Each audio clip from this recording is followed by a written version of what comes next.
20 साल का इंतजार हुआ खत्म और बिहार को मिला पहला बीजेपी सीएम। देखो यार, हम सबसे पहले बैकग्राउंड समझते हैं। सबको पता है कि हाल ही में बिहार चुनाव में एनडीए जीती। एनडीए में है बीजेपी, जेडीयू और बाकी छोटी पार्टियां। एनडीए इस इलेक्शन में बहुत खतरनाक परफॉर्मेंस किया।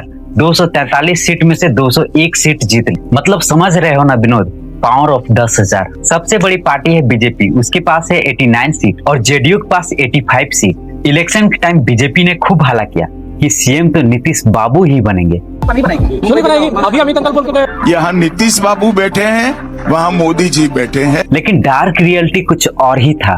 पीके ने तो ये भी बोल दिया था, मैं नीतीश जी को तो आगे नहीं चलना। और हुआ भी वही जो चाहते थे। नीतीश बाबू को राज्यसभा की सीट देकर दिल्ली रवाना कर दिया गया। अब बात आता है नीतीश बाबू का बेटे, लेकिन उसका हाल भी सबको दिख रहा था। आखिरकार हुआ वही जिसका अंदाजा सबको लग चुका था। जेडीयू का सीएम नहीं बनेगा। हाफी डाफिट सम्राट चौधरी को बिहार का सीएम चुन लिया गया। हाफी डिफिट मेरा। लेकिन सवाल ये है कि ये है कौन? ये है शकुनी चौधरी के बेटे, नरेंद्र मोदी को भागलपुर की धरती में ही गाड़ देंगे, जो कि लालू राज में कई बार मंत्री रह चुके हैं। सम्राट चौधरी को पॉलिटिक्स में एंट्री आरजेडी के साथ हुआ। नरेंद्र मोदी की पार्टी बिहार में फैलती जा रही है, इसको रोकने के लिए हम लोगों को कुछ निर्णय लेना पड़ रहा। लेकिन बाद में जेडीयू में गए और फिर फाइनली बीजेपी ज्वाइन कर लिए।